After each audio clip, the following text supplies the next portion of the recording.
Sebelum mendengarkan cerita kita selanjutnya, aku minta bantuan kalian untuk support channel ini melalui subscribe kalian.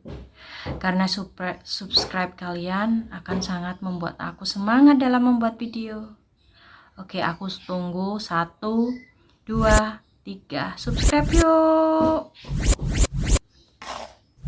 Setiap orang pasti selalu bermimpi untuk memiliki kehidupan yang baik-baik saja. Setiap orang selalu berangan-angan ketika mereka berumah tangga, mereka ingin hidup bahagia. Ya pasti namanya juga manusia gitu. Tapi semua ini berawal di tahun pertama pernikahan. Ini aku sebut nama samaran aja ya guys, Rere dan Titi.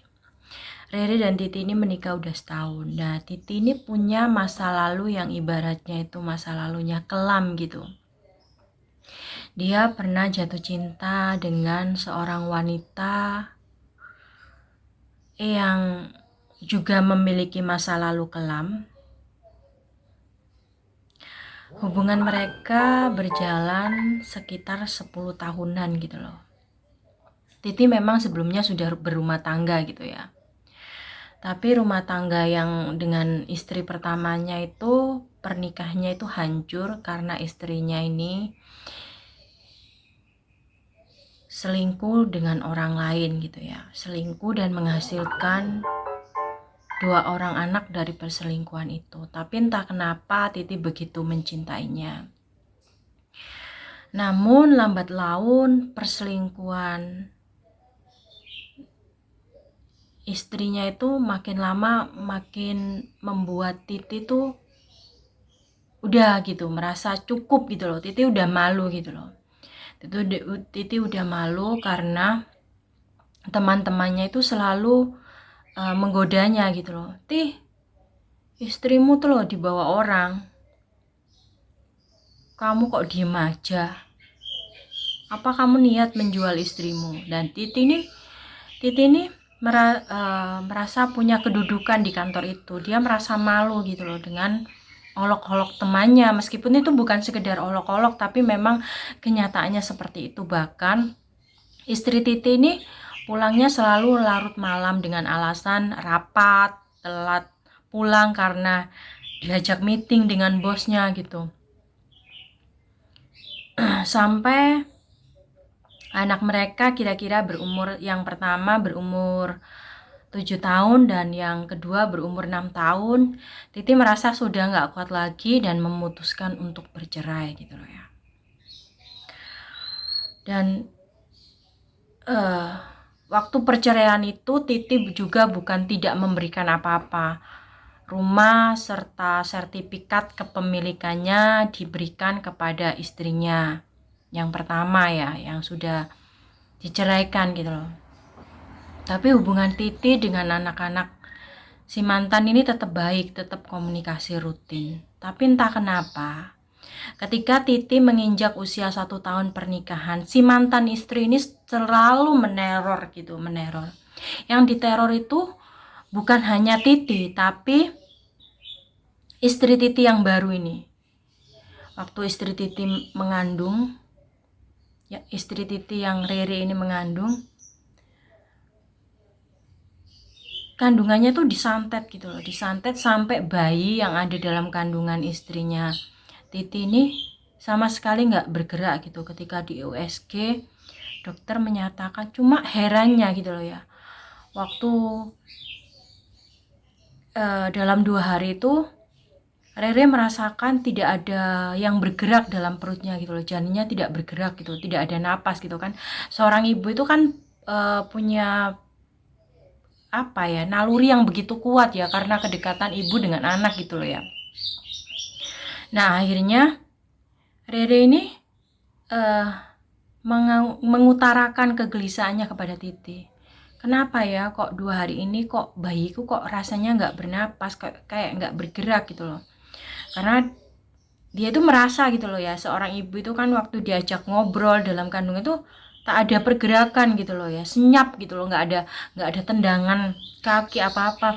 Padahal waktu di USG pertama kali itu janinnya itu laki-laki gitu loh ya. Terus akhirnya Titi juga punya firasat aneh. Titi juga mulai mimpi-mimpi buruk gitu loh yang berhubungan dengan yang berkaitan dengan kehamilan istrinya. Akhirnya Titi memberanikan diri ke dokter gitu. Meskipun perasaannya waktu ke dokter kandungan tuh khawatir gitu loh, takut ada apa-apa dengan janin yang ada dalam kandungan istrinya. Tapi kalau Titi pikir-pikir, kalau nggak mencari tahu gitu loh ya, janin ini masih hidup atau sudah mati tuh, kegelisahan Titi akan bertambah panjang gitu loh ya.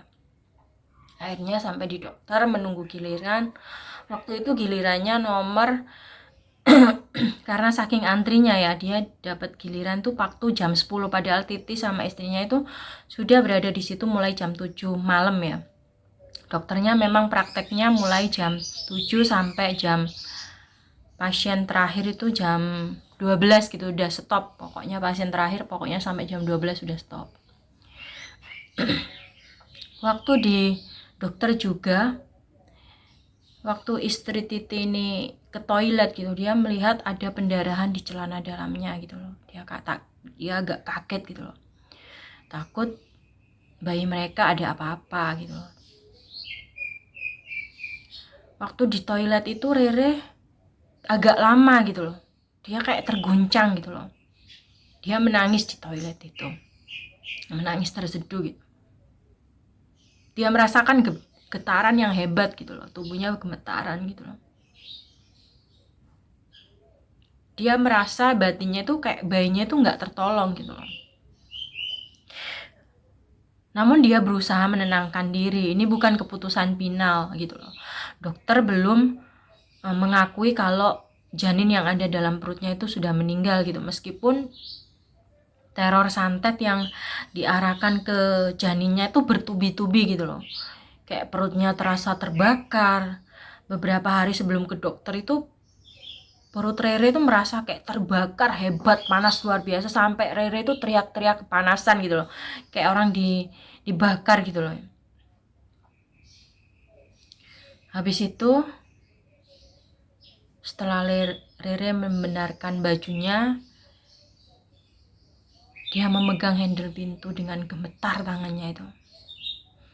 Terus setelah membuka pintu, perawat bilang, ini giliran ibu. Ini giliran ibu Rere, karena perawatnya sudah mengenal ya. Mereka kan selalu intent ke dokter setiap bulan gitu lah ya. Apalagi kan kandungan Rere sudah sangat tua usianya. Jadi mereka dari 1 bulan tuh dijadikan dalam sebulan tuh mereka dapat untuk kunjungan 2 kali gitu ya, untuk pemberian vitamin yang dosisnya berbeda-beda untuk menguatkan kandungan. Rere akhirnya disuruh timbang badan gitu. Rere meletakkan tasnya itu pelan-pelan gitu, meletakkan tasnya pelan-pelan dengan mimik pucat gitu loh ya. Terus perawatnya tidak menyadari kalau si Rere ini kayak orang yang seperti orang yang putus asa gitu loh ya. Perawatnya nggak sadar karena saking banyaknya pasien yang menunggu giliran gitu. Waktu ditimbang berat ibu 80 kilo. 80 kilo. Kemarin baru 79 gitu loh. Berat ibu banyak sekali kenaikannya. 1 kilo loh. Dalam 2 minggu Rere naik 1 kilo jadi 80. Bisa bayangkan betapa berat badan Rere sangat-sangat bongsor ya waktu hamil anaknya ini ya. Terus ini giliran ibu gitu loh. Terus akhirnya Titi berdiri mendekati Rere. Kamu kenapa? Kamu baik-baik saja tak? Si Titi berkata kepada Rere. Rere cuma mengangguk, tapi tidak berkata apa-apa, cuma mengangguk. Tapi dia berusaha menghapus sisa-sisa air mata tadi gitu. Titi tahu gitu loh, ada kekalutan dalam diri Rere mengingat keadaan janin yang dikandungnya itu loh. Waktu masuk ke ruang dokter, mereka tidak bisa langsung menemui dokternya karena dokternya masih bertugas di sebelahnya. Jadi kamar dokter itu ada 3 gitu loh ya. Jadi dokter itu menerima 3 pasien sekaligus di 3 kamar berbeda, tapi semua sudah dilengkapi dengan alat USG juga gitu ya. USG terus ultrasonik, apa ya, ya pokoknya seperti pada umumnya ruang dokter kandungan gitu loh ya. Terus dokternya bilang, gimana bu keadaannya? Baik-baik saja. Iya dok, saya beberapa hari ini ada kayak pendarahan gitu loh dok. Saya takut bayi saya ini tidak selamat. Sebenarnya saya tidak berharap seperti itu, semoga saja tidak dok. Ya bu, untuk menghilangkan segala kekhawatiran ibu, mari kita cek saja. Dokternya langsung berkata dengan lugas dan jelas gitu loh ya. Terus Rere dipersilakan perawatnya itu naik ke tempat USG gitu ya, yang tempat tidur pasien gitu. Akhirnya roknya dibuka, perut Rere ini dikasih krem kayak krem pelumas, agar bisa disambungkan hasilnya nanti ke komputer langsung gitu loh ya. Waktu di USG itu kondisi janin ibu baik-baik saja kata dokternya, dan detak jantungnya itu sangat kencang sekali bu. Ini berarti menandakan anak ibu baik-baik saja, kondisinya sehat. Selamat ya bu, kekhawatiran ibu akhirnya terjawab, anak ibu dalam kondisi baik-baik saja kata dokternya. Dan Rere pun merasakan lega gitu loh ya, lega karena apa yang jadi kekhawatirannya itu tidak terjadi gitu loh. Dan Rere sempat berdoa gitu loh, mengucap syukur. Dok, saya minta obat penguat kandungan supaya keadaan bayi saya tidak apa-apa. Soalnya kemarin tuh beberapa hari ini tuh saya keluar darah gitu, takutnya pendarahan. Kata mama saya kalau pendarahan takutnya bayinya tidak tertolong dok. Kemarin saya sempat mengalami hal-hal yang sebenarnya saya nggak patut cerita ya dok, hal-hal yang kejadian di luar nalar gitu loh dok, semacam kayak saya tuh disantet gitu dok.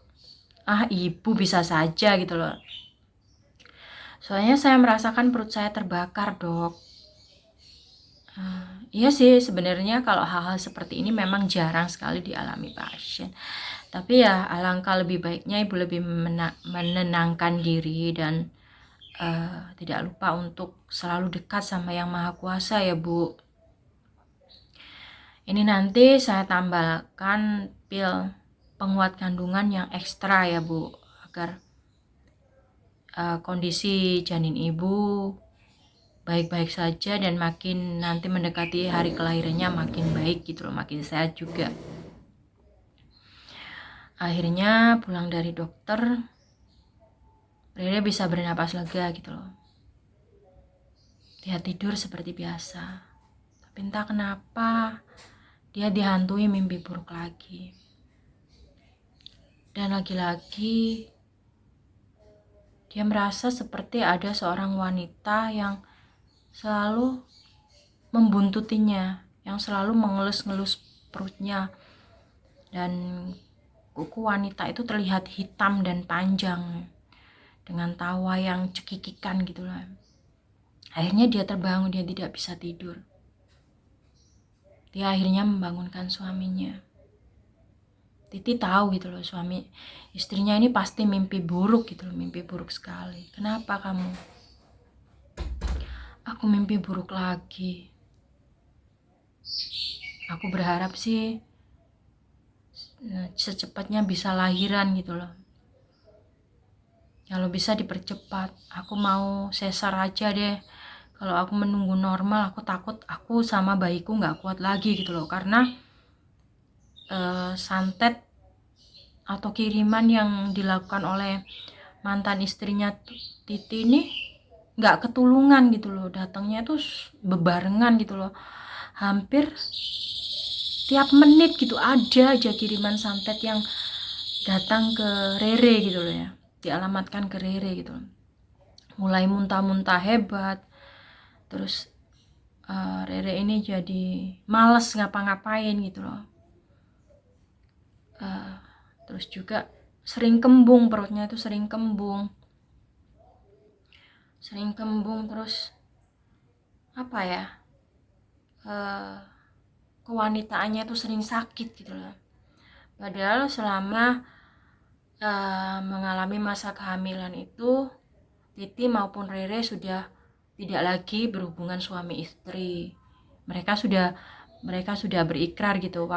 Terakhir mereka berhubungan suami istri itu pun uh, waktu usia kandungannya menginjak 2 bulan itu terakhir ya. Setelah itu Rere dan Titi menunda gitu loh untuk tidak berhubungan suami istri demi kesehatan anak dalam kandungan istrinya gitu loh. Mereka merelakan semua ego itu. Meskipun Titi ternyata juga masih berhubungan dengan mantan istrinya gitu loh. Titi kerap ke rumah mantan istrinya. Dan kadang-kadang Titi juga melakukan hal yang apa ya, kayak orang lalai gitu. Kayak tidak sadar mereka itu sudah bercerai gitu, tapi hubungan Titi ini sama mantan istrinya sangat-sangat intim, bahkan kadang-kadang mengarah seperti hubungan layaknya suami istri gitu loh. Jadi ini mungkin yang jadi pemicu si mantan istrinya itu ingin menyantet Rere. Paling enggak si mantan istri Titi ini berharap Rere itu segera mati, biar si Titi ini bisa kembali lagi padanya. Meskipun si mantan istri Titi ini tidak pernah melepaskan kekasihnya gitu loh ya, kekasihnya yang menghidupinya gitu loh ya. Tapi mau tidak mau dipungkiri pun tidak bisa, Titi itu masih berpijak pada dua hati gitu. Dan Titi menyadari kalau Titi itu masih mencintai mantan istrinya, bahkan mungkin kalau 100 mantan istrinya itu 70%, untuk Rere itu 30%. Jadi ini juga yang jadi dilema buat Titi gitu ya. Di satu sisi dia sudah tidak berhubungan intim dengan istri sanya, tapi dia malah lebih intim dengan mantan istrinya. Kan harusnya tidak boleh, tapi nggak tahu kenapa semenjak begitu Titi datang ke rumah mantan istrinya, itu yang ditemui bukan anak-anaknya mantan istrinya gitu loh. Titi langsung disuguhi kopi, entah kenapa setelah minum kopi itu Titi itu jadi kayak terbuai gitu, terpesona gitu, kayak seperti menemukan cinta lama bersemi kembali gitu, cinta yang menggebu-gebu gitu. Dan yang jadi akibat kecemburuan mantan istrinya ya, akhirnya yang disakitin ya juga Rere gitu loh ya intinya. Dari hubungan segitiga ini yang tidak diuntungkan adalah Rere, dan yang selalu mendapatkan teror santet juga Rere gitu loh. Sampai akhirnya bayi Rere itu lahir gitu loh ya. Bayi Rere lahir, Rere ini masih kesakitan gitu loh.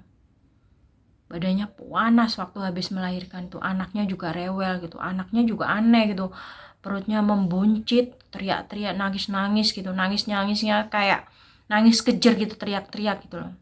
Titi ini cuma seperti orang yang terhipnotis gitu, melihat keadaan anak dan istrinya. Dia cuma kayak nggak ada reaksi yang spontan gitu loh, cuma reaksinya biasa gitu, kayak seperti si Titi ini udah menduga kalau hubungan dia dengan mantan istrinya yang memicu semua ini.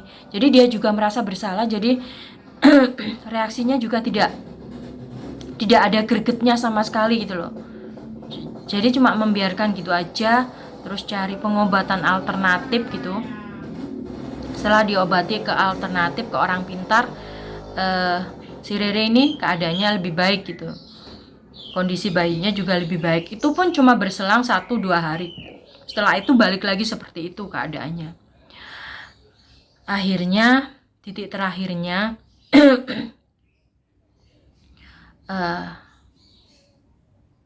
orang pintar yang didatangi mereka berdua mengatakan kalau bisa hubunganmu dengan mantan istrimu sudah cukup sampai di sini gitu loh ya. Karena ini yang memicu semua itu. Kalau kamu mau keluargamu ini baik-baik saja, ya kamu lakukan yang terbaik untuk keluargamu. Atau kalau memang pilihanmu untuk kembali lagi ke mantan istrimu, ya kamu harus berani meninggalkan istrimu. Tidak bisa kamu memberikan hatimu kedua orang sekaligus, dimana satu orangnya itu berniat ingin menghabisi istrimu, dan istrimu ini termasuk orang yang baik gitu loh. Tidak ada keinginan untuk membalas sedikit pun gitu loh. Cuma istrinya itu merasa nggak tahu, setiap didekatin suaminya itu merasakan amarah gitu loh. Karena memang Rere ini punya kayak siksen gitu loh, indra keenam gitu loh. Jadi sebenarnya Rere ini udah merasakan ada hubungan terlarang antara suaminya Titi dengan mantan istrinya, dan dia tuh juga tahu itu loh ya, dari gerak-gerik suaminya, dari perlakuan suaminya ke dirinya itu tidak seperti dulu gitu loh. Ketika Rere disantet oleh mantan istri Titi ini, suaminya tidak menunjukkan respon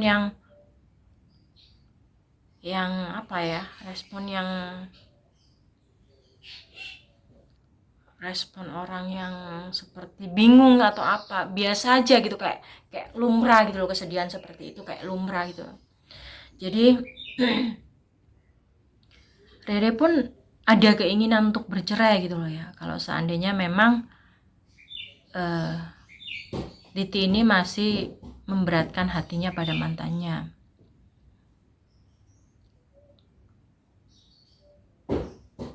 Dan kejadian ini terus-menerus mengguncang Rere gitu. Prahara rumah tangganya itu tidak ada harmonisnya, selalu ada pertengkaran. Kalau nggak ada pertengkaran, suaminya cuek banget. Kalau nggak gitu, anaknya disantet sampai perutnya membesar gitu loh. Selalu itu saja gitu loh. Akhirnya Titi bercerita kepada temannya, entah kenapa ya, aku selalu kok memilih jalan yang salah, kata si Titi pada temannya, Edi gitu ya, anggap saja sebenarnya Edi. Aku mencintai dua wanita dengan karakter berbeda, mantanku dan istriku yang sekarang. Yaitu sama saja kamu seperti mencari jarum di padang jerami, kata temannya. Sebaiknya kamu sudahilah, kamu sudah tahu kan mantan istrimu itu bukan wanita baik. Waktu masih jadi istrimu, dia juga berselingkuh sama orang lain sampai punya 2 anak. Apa kamu masih memberi kesempatan seperti itu lagi? Sementara istrimu yang sekarang sudah baik, disantet, kamu pun masih selingkuh. Seandainya kamu meninggalkan Rere, takutnya kamu yang kena karma. Akhirnya setelah mendengarkan kata-kata temannya itu, dia pulang ke rumah. Dia berusaha memperbaiki sikapnya. Meskipun dia itu seperti terkena pelet oleh mantannya, masih teringat-ingat gitu loh. Masih tidak bisa untuk tidak telepon atau bertanya kabar gitu loh ya. Akhirnya semakin berjalannya waktu, Titi merasa kasihan sama istrinya. Merasa kasihan dengan kebaikan istrinya. Takutnya nanti dia yang malah kena karma akibat perbuatannya menduakan istrinya, dan yang diduakan malah yang disantet gitu loh ya. Titi bisa membayangkan bagaimana kesakitannya Riri setiap hari. Dan itu mungkin juga yang membuat Riri itu merasakan tidak ada kehangatan suami istri dalam hubungan mereka gitu. Rere jadi orang yang naif gitu loh, jadi orang yang getir gitu. Dia tidak bisa merasakan manisnya madu perkawinan gitu loh. Jadi dia hambar gitu. Dia cuma merasa dia masih ingat Tuhan, dia sadar untuk tidak bercerai. Karena apa? Karena di hatinya masih ada rasa kasihan terhadap anaknya. Intinya sebenarnya cintanya sudah terkubur dalam gitu, tapi yang dia prioritaskan adalah anaknya gitu loh. Dia tidak mau hanya kesalahan orang tuanya, anaknya yang jadi korban perceraian gitu loh. Rere tidak mau, dan Rere ini juga tidak mau untuk mencari pengganti Titi, meskipun Titi bukan sosok suami ideal menurut Rere gitu loh. Tapi Rere percaya Rere bisa menemukan kebahagiaan untuk dirinya di satu keadaan atau satu kesempatan yang berbeda gitu loh. Keyakinan itu yang terus ia tumbuhkan di dalam hatinya. Keyakinan itu yang terus ia bawa dalam setiap tidurnya. Dia pasti menemukan kebahagiaan meskipun tidak dengan lawan jenis. Dia pasti akan menemukan kebahagiaan dengan caranya sendiri. Dan Rere selalu meyakini itu semua.